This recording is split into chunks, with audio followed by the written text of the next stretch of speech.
சிங்கப்பெண் channel நேர்கள் அனைவருக்கும் வணக்கம். இன்றைக்கி 7 வகையான கொழுக்கட்டை, ஸ்வீட் கொழுக்கட்டை, கார கொழுக்கட்டை, பூரணம் வச்சு ஸ்டஃப் பண்ணுறது, அதுவும் ரேஷன் அரிசி மாவில் எப்படி செய்யறதுன்னு தான் பார்க்க போகிறோம். வீடியோக்குள்ளே போகிறது முன்னாடி நீங்கள் ஃபர்ஸ்ட் டைம் என்னோட சேனலை பார்க்குறதா இருந்தால் மறக்காமல் சப்ஸ்கிரைப் பண்ணிவிட்டு நோட்டிஃபிகேஷன் பெல் பட்டனை கிளிக் பண்ணிக்கோங்க. இப்போ வாங்க இது எப்படி செய்யறதுன்றதை பார்க்கலாம். இதுக்கு தேவையான பொருட்கள், முதல்ல கொழுக்கட்டைக்கு மேல் மாவு செய்ய போகிறோம். இந்த மேல் மாவு செய்கிறதுக்கு 1 கப் ரேஷன் அரிசி கொழுக்கட்டை மாவு. இந்த லிங்க் வந்து டிஸ்கிரிப்ஷன் பாக்ஸில் கொடுக்குறேன். நான் இது ஏற்கனவே பழைய வீடியோவில் போட்டிருக்கேன். ஸோ 1 கப்பு அந்த கொழுக்கட்டை மேல் மாவு, ரேஷன் அரிசி கொழுக்கட்டை மாவு எடுத்துக்கிறேன். அது கூட எந்த கப்பில் மெஷர் பண்ணுறோமோ அந்த கப்புக்கு 1 கப்பு தண்ணி கலந்துக்கலாம். ரெண்டுத்தையும் நல்லா போட்டு மிக்ஸ் பண்ணிக்கலாம். ஸோ நல்லா கட்டி இல்லாமல் மிக்ஸ் பண்ணிவிட்டு, ஸோ இது நல்லா மிக்ஸ் பண்ணியாச்சு. இப்போ வந்து இதை பார்க்கணும், இதில் லம்ஸ் இல்லாத மாதிரி நல்லா கலக்கிக்கோங்க. கட்டி இல்லாத வரைக்கும், முடிஞ்ச வரைக்கும் கட்டி இல்லாமல் இருந்தால் நல்லாயிருக்குமோ. இப்போ ஒரு நான்ஸ்டிக் பேன் எடுத்துக்கலாம். ஸோ நான்ஸ்டிக் பேனில் 1/2 கப்புக்கு தண்ணி கலந்துக்கலாம். 1/2 கப்புக்கும் கம்மியாக கலந்துக்கிறேன் தண்ணி. ஸோ 1/2 கப்புக்கு தண்ணி கம்மியாக விட்டு உப்பு போட்டுக்கிறேன். ஒரு 1/2 ஸ்பூன் உப்பு போட்டுக்கிட்டு, ஒரே 1 ஸ்பூன், ஒரு முட்டை எண்ணெய் விட்டாச்சு. ஒரே 1 ஸ்பூன் எண்ணெய் விட்டாச்சு.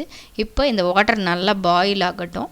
வாட்டர் நல்லா பாயில் ஆனோடனே இந்த கரைச்சி வச்ச இந்த மாவும், அடுத்தது இந்த தண்ணியும் சேர்த்தி, அந்த அரிசி மாவும் ட்ரை மாவும் சேர்த்தி வச்சது கலந்துக்கலாம். ஸோ சிலிக்கான் ஸ்பேச்சுலாவில் நான்ஸ்டிக்கில் கலந்துக்கிட்டிங்கன்னா நம்மளுக்கு கொஞ்சம் கொஞ்சம் அந்த வாட்டர்லாம் அப்படியே கொஞ்சம் கெட்டி பதம் வரும், வாட்டர்லாம் போய். இப்போ பாருங்கள், நல்லா பதம் வந்துடுச்சு. பார்த்திங்கன்னா தேங்காய் பூரண கொழுக்கட்டை.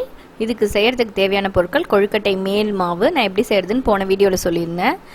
அடுத்தது பார்த்திங்கன்னா 1/4 கப்பு வெல்லம், 1/4 கப்பு தேங்காய். ஸோ நம்ம 1/4 கப்பு 1 ஸ்பூன் நெய், 1 டீஸ்பூனில் நெய் அளவு, கொஞ்சோண்டு ஒரு பிஞ்சு சிட்டிகை ஏலக்காய் தூள்.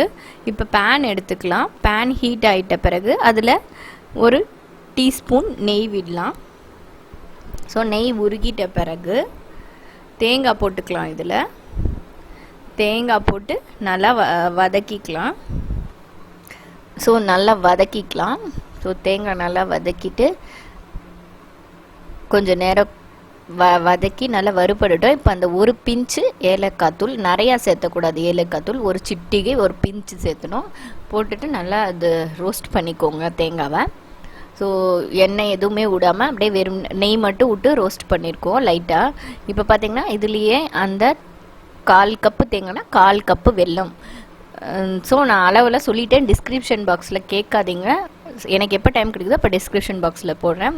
இந்த வெல்லத்தை போட்டு நல்லா இந்த மாதிரி இந்த வெல்லம் கரையிற வரைக்கும் நல்லா இந்த மாதிரி போட்டு பிரட்டிக்கோங்க. ஸோ நல்லா வெல்லம் கரைஞ்சிடுச்சு. நம்மளுக்கு இந்த தேங்காய் பூரண கொழுக்கட்டைக்கு பூரணம் ரெடி. அடுத்தது பார்த்திங்கன்னா கடலைப்பருப்பு பூரண கொழுக்கட்டை. இதுக்கு தேவையான பொருட்கள்: ஊற வச்ச கடலைப்பருப்பு 1/4 கப்பு, கொழுக்கட்டை மேல் மாவு, அடுத்தது வெல்லம் 1/4 கப்பு, அடுத்தது கடலைப்பருப்பும் 1/4 கப்பு தான் ஊற வச்சு 1 ஹவர் ஊற வச்சுருக்கேன். இப்போ பார்த்திங்கன்னா அதுக்கு பக்கத்துலேயே வந்து ஏலக்காய் 1 பிஞ்சு, அது பக்கத்தில் நெய் 1 ஸ்பூனு. ஸோ இப்போ ஒரு குக்கரில் இந்த ஊற வச்ச கடலைப்பருப்பை போட்டுக்கிட்டு நல்லா ஒரு 3 விசில் விட்டுக்கணும். ஸோ மூடி வச்சுட்டு 3 விசில் விட்டுக்கலாம்.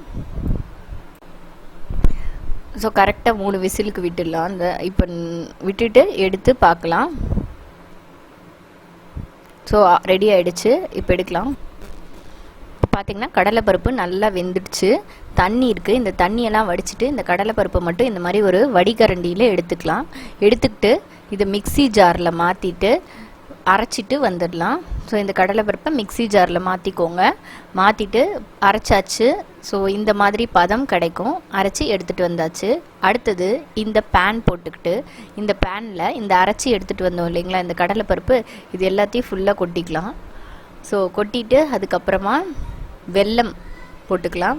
கரெக்டாக நான் அந்த வெல்லம் பார்த்திங்கன்னா தண்ணி கரைச்சி ஹாட் வாட்டரில், இது ஏற்கனவே சொல்லியிருக்கேன், தண்ணியை கரைச்சி அந்த வெல்லம் தண்ணியாக மாற்றிட்டேன். இது வந்து நம்ம ஒரு 1/4 கப்பு 1/4 கப்புக்கு 1/4 கப்பு கரெக்டான மெஷர்மெண்ட் போட்டுக்கலாம். ஸோ தண்ணியை விட்டு நல்லா அந்த வெல்லம் தண்ணியை விட்டு நல்லா இதை போட்டு கிளறிக்கலாம். ஸோ இது ஏன் இந்த மாதிரி போடுறேன்னா, தூசு இருந்தால் வெல்லத்தில் வடிஞ்சிடும். ஸோ கொஞ்சம் நேரம் அப்படியே விட்டால் பாருங்கள் கெட்டி ஆகிடுது. நம்மளுக்கு வேணும்னா 1 சிட்டிகை ஏலக்காய் போட்டுட்டு வேணும்னா இன்னும் கொஞ்சம் வெல்லம் கூட விட்டுக்கலாம்.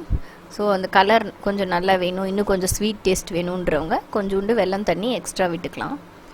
ஸோ இது ஒன்றும் இல்லைங்க, வெல்லமும் ஹாட் வாட்டரும் சேர்ந்து அடுப்பில் வச்சு அந்த வெல்லம் ஃபுல்லாக கரைஞ்சி இந்த மாதிரி தண்ணி வரும். இதுதான் இந்த வெல்லம் தண்ணி.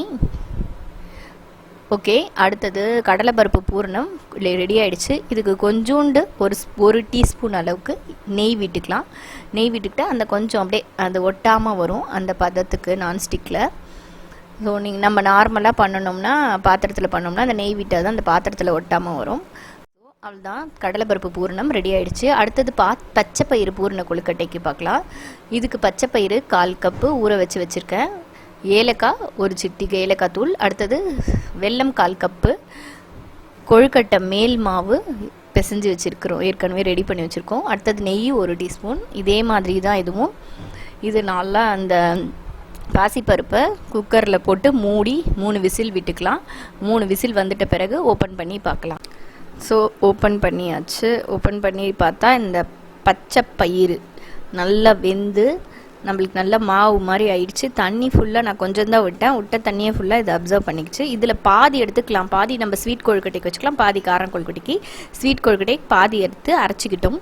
இப்போது பேன் போட்டுக்கிட்டு பேனில் அதே மாதிரி இந்த கடலைப்பருப்பு பூரணம் மாதிரி இந்த பச்சைப்பயிறு இது பூரணத்துக்கும் பச்சைப்பயிறு அரைச்சி வச்சதை போட்டுக்கலாம்.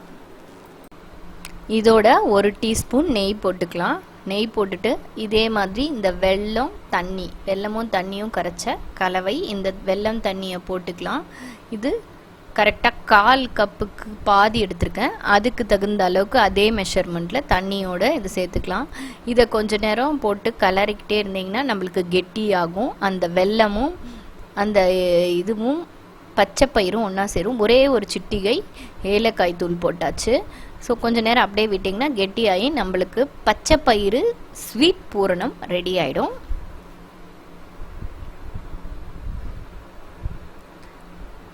ஸோ ரெடி ஆகிடுச்சு நம்மளுக்கு பச்சைப்பயிறு ஸ்வீட் பூரணம். அடுத்தது எள்ளு கொழுக்கட்டை, எள்ளு பூரண கொழுக்கட்டை.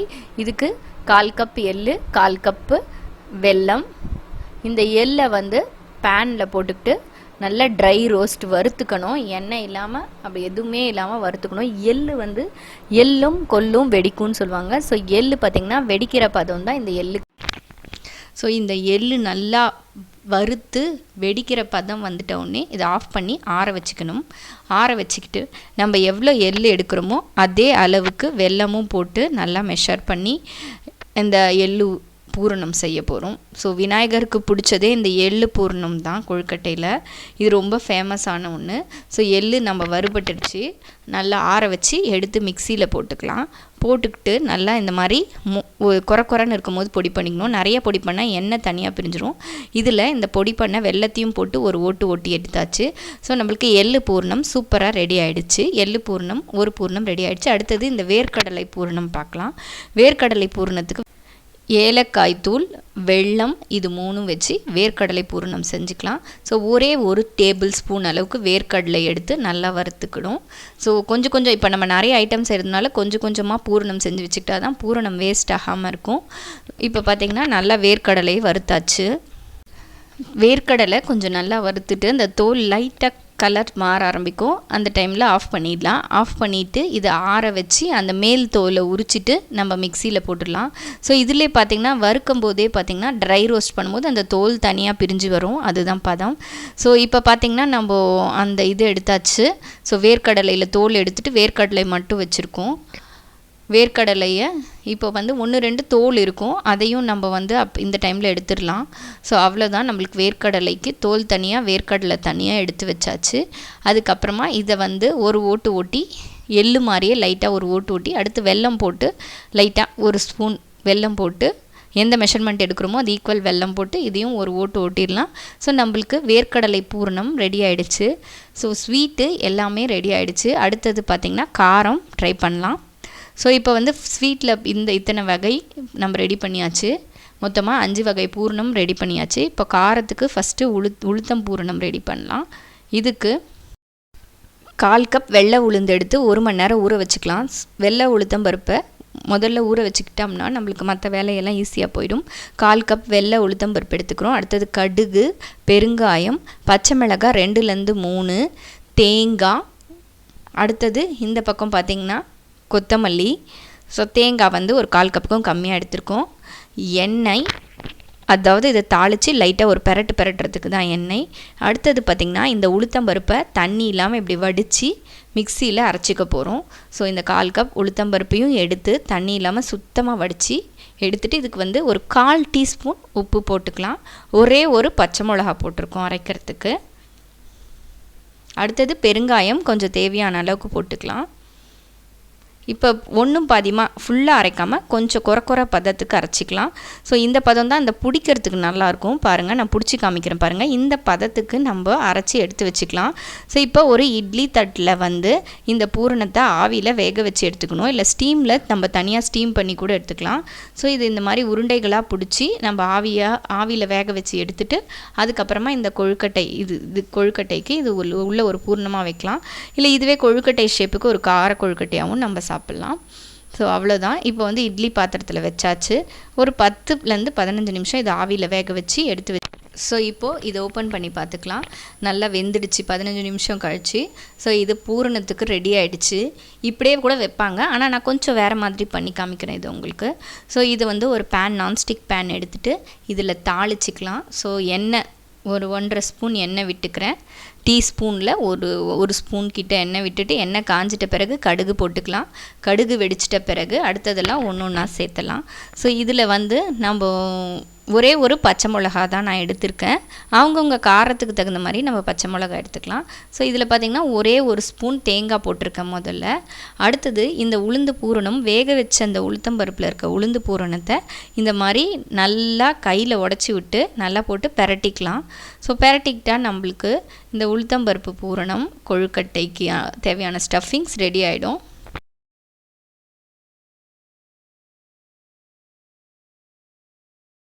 அவ்வளோதான், நம்மளுக்கு உளுத்தம்பருப்பு கார பூரணம் ரெடி ஆகிடுச்சு. இப்போ பார்த்திங்கன்னா இந்த ஸ்டேஜில் நல்லா பெரட்டி விட்டு நல்லா இதை உடச்சி விட்டுக்கலாம். ஸோ இந்த உளுத்தம்பருப்பு ஸ்டஃபிங் கார கொழுக்கட்டைக்கு ஃபஸ்ட்டு ஸ்டஃபிங் ரெடி ஆகிடுச்சு. அடுத்தது பார்த்திங்கன்னா இந்த பாசிப்பருப்பு ஸ்வீட்டுக்கு எடுத்து வச்சதில் பாதி எடுத்து வச்சுருக்கோம், வேக வச்ச பாசிப்பருப்பு. இது வந்து இப்போ சுண்டல் தாளிக்கிற மாதிரி தான் தாளித்து நம்ம நார்மலாக ஒரு சுண்டல் எப்படி செய்கிறோமோ அப்படி தான் பண்ணி ஸ்டஃபிங் பண்ண போகிறோம். ஸோ இது கொஞ்சம் டிஃப்ரெண்ட்டாக இருக்கட்டும்ன்ட்டு இப்படி பண்ணி காமிக்கிறேன் உங்களுக்கு. இதுதான் தேவையான பொருட்கள். அதே மாதிரி ஒரு சுண்டலுக்கு பச்சை மிளகா, எண்ணெய், கடுகு, அடுத்தது பெருங்காயம், இது உப்பு, இதெல்லாம் தான். ஸோ இப்போ வந்து நான்ஸ்டிக் பேன் எடுத்துக்கிட்டு ஒரு 1.5 ஸ்பூன் பக்கம் எண்ணெய் விட்டுக்கலாம். எண்ணெய் காஞ்சிட்ட பிறகு கடுகு போட்டுக்கலாம். கடுகு வெடிச்சிட்ட பிறகு இதில் பெருங்காயம் போட்டுக்கலாம். பெருங்காயம் போட்டு அப்புறமா இந்த ஒரு பச்சை மிளகாவை இந்த மாதிரி துண்டமாக போட்டுக்கிட்டு அடுத்தது நம்ம இந்த வேக வச்சுருக்க பாசிப்பருப்பும் போட்டுக்கலாம். இதில் லைட்டாக உப்பு, இந்த பாசிப்பருப்புக்கு தேவையான அளவுக்கு உப்பு, தேங்காய் போட்டு எல்லாத்தையும் ஒரு பெரட்டிக்கலாம். ஸோ ஒரு 2 மினிட்ஸ் பெரட்டிட்டோம்னா நம்மளுக்கு இந்த தேவையான ஸ்டஃபிங் ரெடி ஆகிடும். ஸோ இந்த பாசிப்பருப்பு சுண்டல் பச்சைப்பயிறு சுண்டல் ரெடி ஆகிடும். ஸோ பச்சைப்பயிறு கார பூரணம் ரெடி ஆகிடுச்சு நம்மளுக்கு. இப்போ நம்மளுக்கு எல்லா வகையான பூரணங்களும் இதை நம்ம இப்போ பார்க்க போகிறோம். ஸோ பாருங்கள், நடுவில் அந்த மேல் மாவு வச்சுருக்கேன், சைடில் சுற்றியும் அந்த 7 வகையான கொழுக்கட்டைகள் வச்சுருக்கேன். பச்சைப்பயிறு, உளுத்தம்பருப்பு 2 காரம், மீதி 5 ஸ்வீட்டு. ஸோ இந்த விநாயகர் சதுர்த்திக்கு கண்டிப்பாக இதை ட்ரை பண்ணுங்கள். இப்போ ஒரு இட்லி பாத்திரத்தில் எண்ணெய் தடவிக்கலாம். ஸோ கையில் எண்ணெய் ஒட்டாத மாதிரி, நம்ம கொழுக்கட்டை மாவு ஒட்டாத மாதிரி தான் நம்ம ஏற்கனவே பண்ணியிருக்கோம். தொட்டா ஒட்டாத பதத்துக்கு மாவு வர மாதிரி தான் கொழுக்கட்டைக்கு மாவு பிசைஞ்சிருக்கோம். ஸோ எப்போவுமே வந்து பிள்ளையாருக்கு தான் வச்சுட்டு கொழுக்கட்டை, அதுக்கப்புறமா தான் நம்ம கொழுக்கட்டை பண்ண ஆரம்பிக்கணும். இது எல்லாருக்குமே தெரியும். ஸோ அடுத்தது இந்த நம்ம கையில் நல்லா எண்ணெயை தடவிக்கிட்டு இந்த கொழுக்கட்டை மேல் மாவை வந்து இந்த மாதிரி சொப்பு வடிவத்தில் நம்ம டிஃப்ரெண்ட் ஷேப்ஸ் இருக்குது. ஃபஸ்ட்டு காமிக்கிறது பாருங்கள், இந்த மாதிரி நல்லா கையிலே நல்லா உருண்டை பண்ணிக்கணும். உருண்டை பண்ணிக்கிட்டு நல்லா நம்ம சாஃப்டாக மாவு வந்து நம்மளுக்கு நல்லா பதமாக இருக்கிறதுனால நம்மளுக்கு பூ மாதிரி வரும். ஸோ சாஃப்டாக பூ மாதிரி மென்மையான கொழுக்கட்டை கிடைக்கும். ஸோ இந்த மாதிரி சொப்பு வடிவத்தில் பண்ணிக்கணும். ஸோ சைடில் வந்து சைட்லேருந்து அப்படியே கொண்டு வரணும். நடுவில் நம்ம என்ன ஃபில்லிங்ஸ் வைக்கிறோமோ அதை வந்து நம்ம ஃபில்லிங்ஸ் வச்சுக்கலாம். ஸோ இப்போ ரெடிமேட் கொழுக்கட்டை மேக்கர் இருக்குது, கொழுக்கட்டை மேக்கரு. ஸோ இந்த கொழுக்கட்டை அச்சு இருந்தால் அதில் கூட வச்சு பண்ணலாம். இருந்தாலும் கையில் பண்ணுற மாதிரி வராது, வெடிப்பு இல்லாமல் இருக்கணும். அதுதான் மாவு வெந்ததுக்கான பதம். ஸோ இப்போ வந்து ரெடி ஆகிடுச்சு. இப்போ நம்ம வந்து ஸ்டஃபிங் போட்டுட்டு நம்ம இதை மூடி வச்சுக்கலாம். ஸோ நான் எப்படி மடித்து விடுறேன்னு பாருங்கள். இந்த மாதிரி நீங்கள் ட்ரை பண்ணுங்கள் கொழுக்கட்டையை. அடுத்தது பார்த்திங்கன்னா நம்ம இதே மாதிரி தான் மற்ற இது பண்ணுறோம். இப்போ மோதகம் எப்படி பண்ணுறதுன்னு உங்களுக்கு சொல்லி காமிக்கிறேன். ஸோ இதை நம்ம சொப்பு பண்ணுறோம் இல்லைங்களா, அதே மாதிரி பண்ணிக்கிட்டு அது அப்படியே பூண்டு ஷேப்பில் அப்படியே கோன் மாதிரி கொண்டு வரணும் மோதகம். ஆக்சுவல் ஒரிஜினல் மோதகம் வந்து டீப் ஃப்ரை பண்ணுவாங்க மைதா மாவை வச்சு. இது வந்து நம்ம சவுத் இண்டியன் ஸ்டைல் மோதகம். ஒரு பூரணத்தை எடுத்துக்கிறேன். ஸோ இந்த தேங்காய் பூரணத்தை எடுத்துகிட்டு இதை காமிக்கிறேன் உங்களுக்கு. ஸோ இதே மாதிரி தான் எல்லா ஸ்டஃபிங்கும் வச்சு பண்ணணும் நம்ம. ஸோ அவ்வளோதான் பாருங்கள், மோதகம் ரெடி ஆகிடுச்சு. நம்ம மோதகம் கொழுக்கட்டை எல்லாம் டிஃப்ரெண்ட் ஷேப்பில் பண்ணி வச்சுக்கலாம். ஸோ விதவிதமான ஷேப் பண்ணிக்கலாம். இதில் மாவில் வந்து இப்போ பிசையும் போது தண்ணி கம்மியாகிடுச்சுன்னா நம்ம வந்து அந்த டைமில் வந்து நம்ம அட்ஜஸ்ட் பண்ணுறதுக்காக கொஞ்சம் வந்து ஹாட் வாட்டர் போட்டுக்கலாம், ரொம்ப ட்ரையாக இருந்துச்சுன்னா. இல்லை ரொம்ப தண்ணி அதிகமாகிடுச்சுன்னா மாவு கொஞ்சம் போட்டுக்கலாம். அந்த சூடாக இருக்கும்போதே எல்லாம் போட்டு அட்ஜஸ்ட் பண்ணிக்கிட்டால் இந்த மேல் மாவு டெக்னிக் அதுதான். ஸோ வெடிப்பு இல்லாமல் வந்தால் தான் கொழுக்கட்டை கரெக்டான பர்ஃபெக்ட் பதம் வந்திருக்குன்னு அர்த்தம். ஸோ இந்த மாதிரி வச்சு நம்ம எல்லாமே ஒரு கொழுக்கட்டையாக செஞ்சு 7 வகையான கொழுக்கட்டையும் விநாயகருக்கு நிவேத்தியம் பண்ணலாம். ஸோ நம்மளுக்கு வந்து கொஞ்சமாக அந்த பூரணம் பண்ணிக்கிட்டு கொஞ்சம் மாவு பண்ணால் போதும், நம்ம ஈஸியாக 7 வகை கொழுக்கட்டையும் பண்ணிடலாம். அவ்வளோதாங்க, ரெடி ஆகிடுச்சு பாருங்கள். ஸோ எல்லாத்தையும் இதை வந்து ஆவியில் வேக வச்சு எடுத்துக்கலாம். ஸோ இது 5 to 10 minutes இட்லி பாத்திரத்தில் இட்லி பானையில் வச்சு ஆவியில் வேக வச்சு எடுத்துக்கலாம். ஸோ இப்போ இட்லி பாத்திரத்தில் வச்சாச்சு, மீதி கொழுக்கட்டையும் இதுக்குள்ளே வச்சாச்சு. அடுத்தது இந்த மாவை மேல் மாவு இந்த மாதிரி மணி கொழுக்கட்டையாக வச்சுக்கலாம். இது ஈவினிங் டிஃபனுக்கு. இதுவும் மணி கொழுக்கட்டையும் வந்து விநாயகருக்கு ரொம்ப பிடிச்ச நிவேத்தியம் தான். ஸோ மீதி இருக்க மாவை இந்த மாதிரி மணி கொழுக்கட்டையாக வச்சு அதையும் தாளிச்சிக்கலாம். ஸோ அவ்வளோதான் பாருங்கள், ரெடி ஆகிடுச்சு என்னுடைய பிடி கொழுக்கட்டை வகைகள். அடுத்தது ரேஷன் அரிசி கொழுக்கட்டை மாவு, 3 வகையான கொழுக்கட்டை மாவு எல்லாமே உங்களுக்கு டிஸ்கிரிப்ஷன் பாக்ஸில் கொடுக்குற லிங்க்கை பாருங்கள். இந்த வீடியோ உங்களுக்கு எல்லாருக்கும் கட்டாயம் பிடிக்கும்னு நினைக்கிறேன். ஸோ இட்லி பாத்திரத்தில் ஆவியில் வேக வச்சு எடுத்துக்கிட்டோம். ஒரு 10 நிமிஷம் கழிச்சா நம்மளுக்கு சூப்பரான சுவையான பூ போல் கொழுக்கட்டை ரெடி ஆகிடுச்சு. 10 நிமிஷம் ஆயிடுச்சு. இப்போ ஓப்பன் பண்ணி பார்க்கலாம் எப்படி வெந்திருக்குன்ட்டு. பாருங்கள், வெடிப்பே இல்லாமல் சூப்பராக வந்திருக்கு. நம்ம தொட்டாலே அப்படியே பார்த்திங்கன்னா ஒட்டாத பதம், அப்படியே அந்த கொழுக்கட்டை மேலே அந்த தண்ணி விட்டுருக்கோம், அதுதான் பதம் தெரியுது பாருங்கள். சூப்பராக ரெடி ஆகிடுச்சு. இந்த வீடியோ பிடிச்சா லைக் பண்ணுங்கள், ஷேர் பண்ணுங்கள், சப்ஸ்கிரைப் பண்ணுங்கள். மறக்காமல் கமெண்ட் செக்ஷனில் உங்களோட கமெண்ட்டை கொடுங்க. நெக்ஸ்ட் வீடியோவில் பார்க்கலாம். அண்டில் தென் பை ஃப்ரம் சிங்கப்பென். பாய்.